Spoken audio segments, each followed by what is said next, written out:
ఒక అందమైన దీవిలో రెడ్, చక్, బామ్ అనే ముగ్గురు పక్షి స్నేహితులు ఉండేవారు. ఒకరోజు వారు ఆకాశంలో ఒక ఇంద్రధనుస్సు కనిపించగా ఆశ్చర్యపోయారు. రెడ్ అన్నాడు, వావ్! ఎంత అందమైన రంగులు!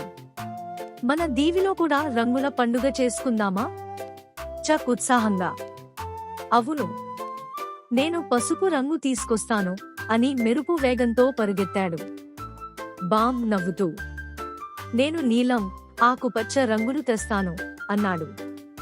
అంతలో చిన్న పక్షులు కూడా వచ్చి ఎరుపు, గులాబీ, నారింజ రంగులు తెచ్చాయి. అందరూ కలిసి చెట్లు, పూలు, బూట్లు అన్ని రంగులతో అలంకరించారు. దీవి మొత్తం ఒక పెద్ద రంగుల ప్రపంచంలా మెరిసిపోయింది.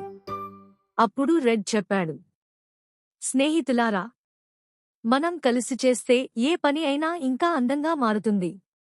అందరూ ఒకేసారి కేక వేశారు.